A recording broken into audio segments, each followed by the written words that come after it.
If you ever wonder, how could one same piece of negative turn out looking like this, this, and this? Today's episode might be helpful. I have been scanning with my own film scanner, the Epson VA50, this whole time since I started shooting film 2 years ago.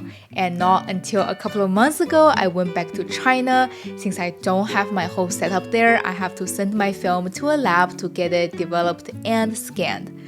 For experiment, I thought I would try to get my film scanned by different film scanners, and oh man, the result came out very differently.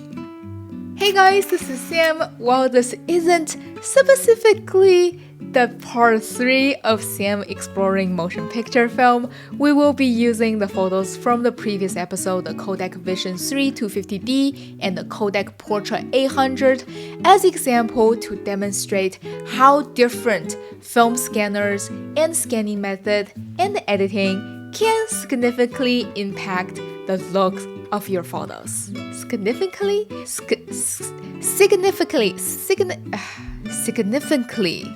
Dang it. Before we look at the photos, I want to quickly break down the differences between all the file format we'll be dealing with in this video today. If you're already familiar with the terms like TIFF, DNG, RAW, etc., you can jump ahead to this point to see the photos. There are 5 formats we will be talking about today. Each of these file formats serves a different purpose with a various level of compression, quality, and flexibility. For example, when you send your film to a lab to get a standard scan, you're most likely getting a 72 dpi JPEG files. What does that mean? JPEG stands for Joint Photographic Experts Group. Well, here's some little things you might never need to know. This is the most common image format used in digital photography. JPEG files use lossy compression, which means some image data is discarded to reduce file size. This can lead to loss of image quality, especially when heavily compressed. However, JPEG files are widely supported and can be easily shared and viewed on most devices, and the 72 dpi is the most common resolution for web display. Alright, next we have TIFF file. TIFF stands for Tagged Image File Format. TIFF file known for their high quality and flexibility. They use lossless compression, preserving all image data and details. TIFF files are often used in professional photography and printing due to their high quality, but they tend to have really large file size compared to JPEG. Next, we have RAW files. RAW files contains minimally processed data from the camera sensor. Like Canon use CR2, CR3, Nikon use NEF, and Sony use ARW. They're all RAW files. If you have shot with digital cameras, you are probably familiar with this type of file format. They preserve all the original image information captured by the sensor, allow for greater control over the editing and the processing in software. If you use camera scanning method, this will be the type of file you will be dealing with. And next we have DNG. DNG stands for Digital Negative. DNG is an open standard developed by Adobe for storing raw image data. It is designed to be a universal raw image format that can be used by different camera manufacturers. DNG files can contain the same amount of raw image data as other RAW formats, but a standardized format. I scan all my negatives into DNG files. This is the file format I'm mostly dealing with. And lastly, we have FFF files. This stands for Freeform File Format. This is something that is very new to me. FFF is a raw image format used by Hasselblad cameras. It is very similar to other RAW format, but specifically for Hasselblad cameras and softwares. In the previous episode, I talked about I finally had my film scanned by an Epson scanner. Then I got two type of files from the lab. The unconverted and uncompressed negatives are these FFF files. FFF files. And now we understand the differences between different file formats. Let's talk about scanners. If you send your film to a lab to get it scanned, the most common scanners the labs are using nowadays are either Frontier or Naruto. The higher end labs might have the Hasselblad X5 and all that. Those tend to be a little bit more expensive. If you choose to scan your film at home, you can use a scanner like the one I'm using, the Epson VA50 flatbed scanner, and some other scanners like the Nikon CoolScan series. Those are really good scanners. And the Plus Tech, those are a little cheaper. We only gonna be talking about the VA50, like home scanning wise, since this is the one I have experience with. Another very popular home scanning method is to use a digital camera. This is the method I always wanted to try, but I don't have the setup yet. So I went to my friend Rafael's place and he helped me rescan my film and did a quick convert. When you convert a roll of film, would you adjust the color based on what type of film you're using? And now, after all of this said and done, let's take a look of the photos and see some differences. First of all, let's take a look of my lab scans. The lab sent me two type of files, the unconverted 3F files and the converted TIFF files. They all came in as this 2 to 3 photo strip that I have to crop them myself. The scanner they use is the Hasselblad X5. You can see their convert is very flat and desaturated. The final photos I used in my previous video are edited based on these files. I just simply add a little bit of contrast and a little bit of saturation to keep the neutral look from this scanner. This converted TIFF file has tons of room for editing. You can see here I did a quick and a pretty aggressive edit, and there is enough information to work with. And next, I worked on the unconverted 3F files in Lightroom with Negative Lab Pro. This is how I convert all my other films at home. First of all, we gotta crop it, and then we use a white balance drop to adjust the white balance of the negative. And then I hit Ctrl N to pull up the Negative Lab Pro control panel. We can see the default convert looks kinda magenta.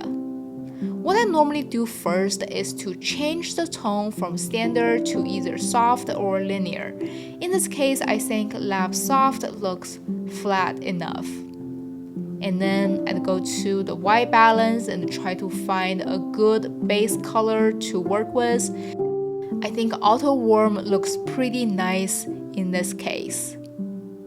And also, I can manually tweak the balance just a little bit, and then from here I'll work on the exposure and the contrast.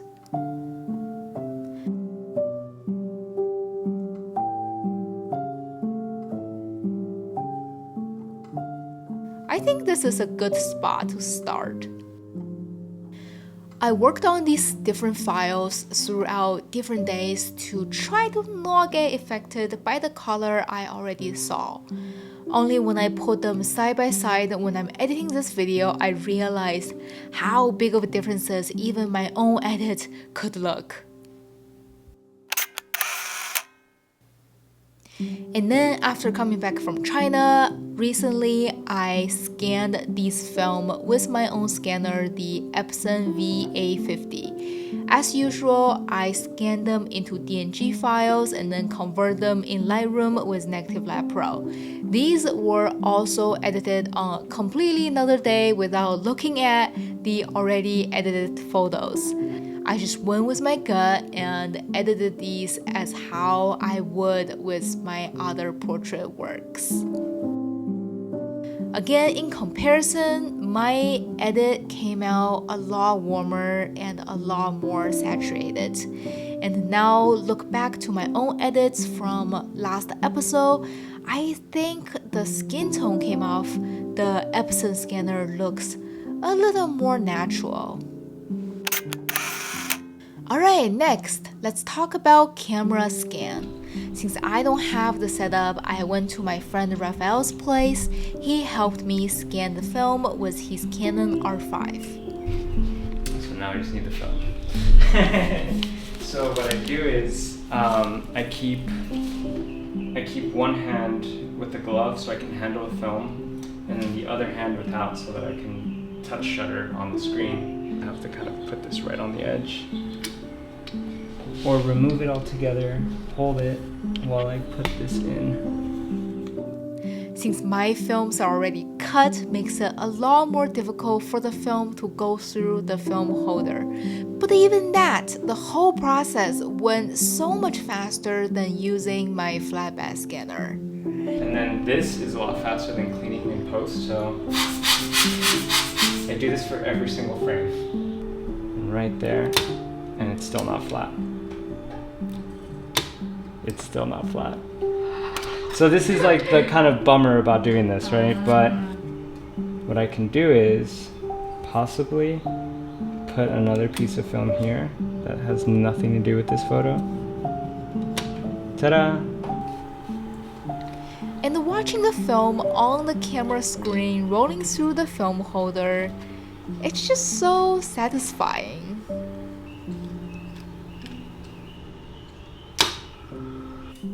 We scanned 2 rolls of medium format film. It didn't even take 20 minutes, which is amazing.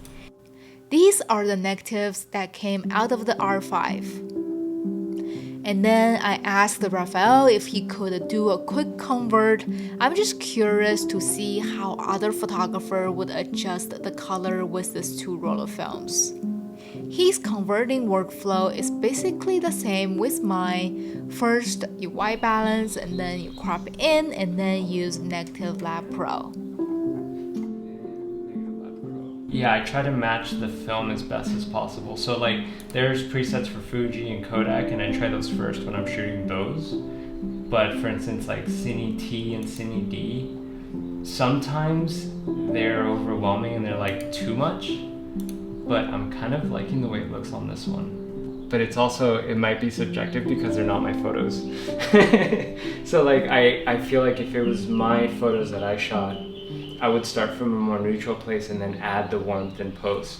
Yeah.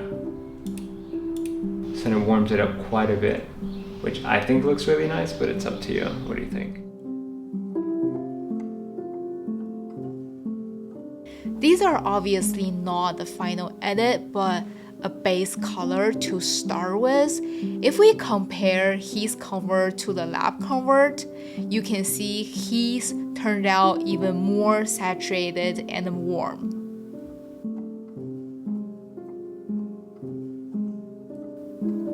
Raphael also gave me the unconverted camera raw photos so I can work on them myself and see how I like the camera scan method. The default convert already looks very decent. Again, let's go with Lab Soft and then change the white balance, makes it a little warmer, and then we'll increase the exposure a little bit and add a little bit of contrast. And ta-da! The first thing I noticed is that how sharp the camera scan looks, and the color is very easy to work with. Make me wonder if Negative Lab Pro is designed to work better with camera scan than flatbed scanners.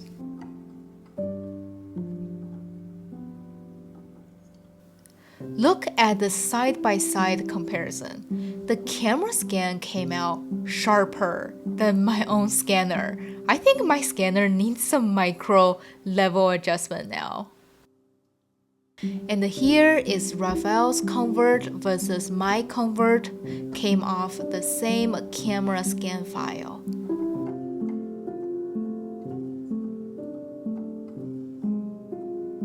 And this one looks nearly identical. Now let's go back to the very beginning. After receiving the file from the lab, those super neutral, super flat looking photos from the super expensive Hasselblad scanner, I thought I often hear people talking about the SP3000 look and the Nerutu look. I never tried it. Let's try it. So I have the same lab scanned this 2 sheet of film with their Frontier SP3000 scanner and their Nerutu HS1800 scanner. And this is how the SP3000 turned out. Which is, I don't know. Imagine receiving these scans and thinking this is how Kodak Motion Picture 250D is supposed to look like.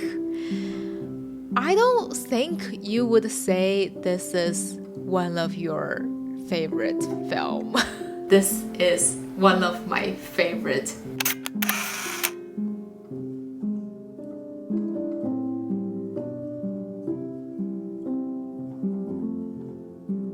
The differences came out of those 2 different scanners shook me.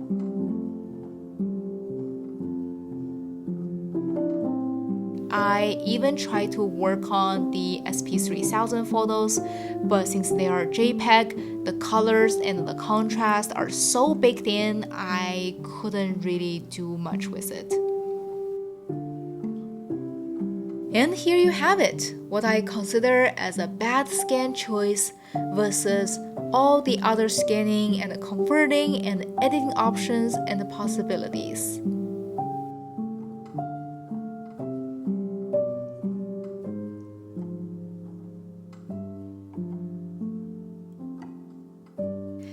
This is why every time when people ask me, is your film edited? The answer is always yes.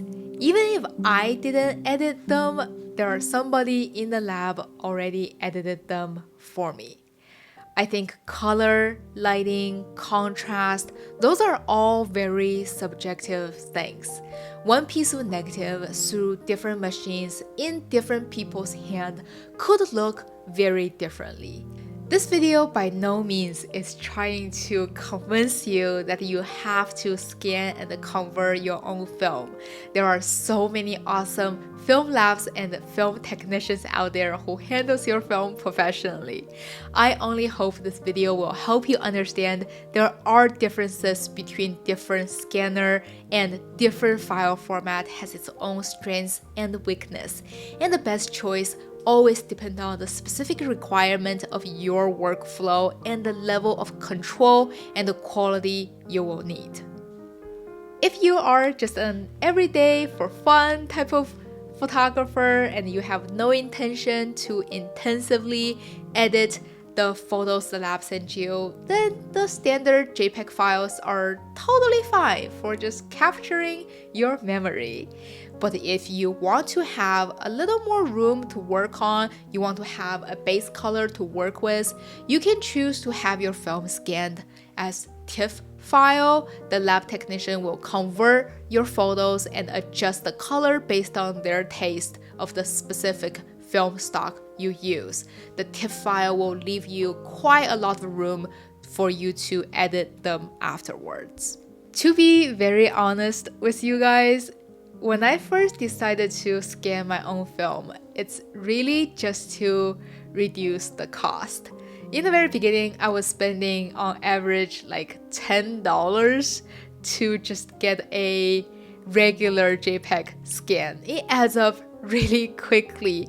And since the file is JPEG, there's really not much room to let me edit the photos that I wanted to. And besides, I really wanted to learn and analyze the differences between different film stock.